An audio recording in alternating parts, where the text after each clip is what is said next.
Revue de presse du 3 mai 2019. Bonjour à tous, je suis Cédric Maillet, diététicien nutritionniste et expert en bien-être au naturel depuis 10 ans.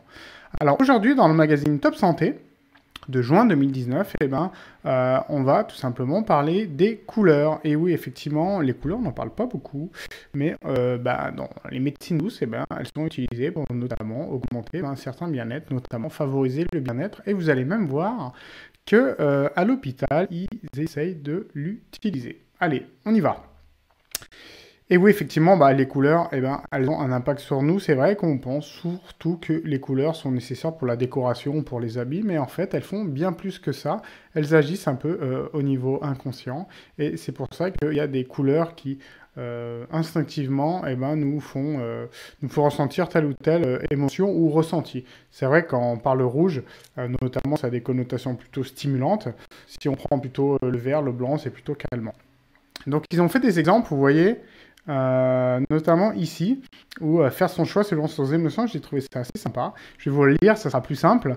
Optez pour le beige de sable qui évoque le désert et le repos.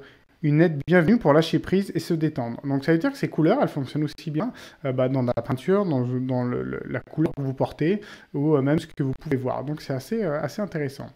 Pour l'autre couleur, la tristesse qu'elle évoque, choisissez le rose fuchsia, appelé aussi rose indien ou magenta. C'est la couleur de l'amour inconditionnel, celui que nous ressentons dans le ventre de notre mère.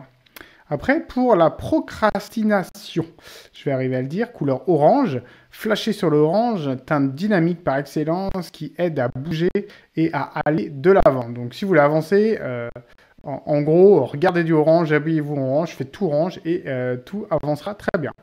Pour la couleur rouge, c'est un manque d'énergie. Portez du rouge qui symbolise l'ancrage et le corps dont nous prenons soin et dont nous donnons des forces, qui nous donne des forces, excusez-moi.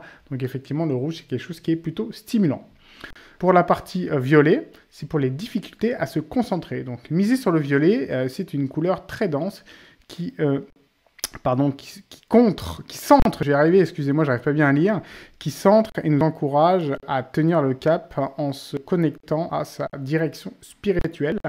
Et pour la dernière couleur, décidément, je vais pas y arriver, c'est le bleu, peur de parler en public, habillez-vous en bleu cyan, ou bleu grec, qui stimule l'expression, la créativité et l'authenticité. Donc, autant dire, s'il y a des bacheliers qui voient ça et que vous avez un oral, prenez le bleu et ça vous aidera pour être plus à l'aise comme on l'a vu.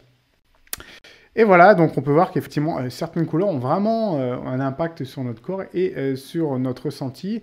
Et quelque chose de très intéressant, c'est que à l'hôpital, maintenant, certains hôpitaux utilisent certaines couleurs dans certains endroits. Et c'est dès les années 80 qu'il y a eu des tests sur les patients qui étaient en cardio et on leur demandait en fait leur ressenti et même on prenait des mesures notamment sur le pouls et sur le bien-être. Et c'est vrai que les résultats étaient vraiment très intéressants. Donc les couleurs, c'est bien pour s'habiller, pour se décorer. Mais c'est aussi très bien pour se faire du bien tout bonnement. Donc, vous l'avez vu, les couleurs, n'hésitez pas. Maintenant, quand vous avez repeint votre chambre ou que vous voulez être plutôt tranquille ou que vous voulez vous donner de l'énergie parce que vous avez à faire du sport, vous saurez lesquels choisir.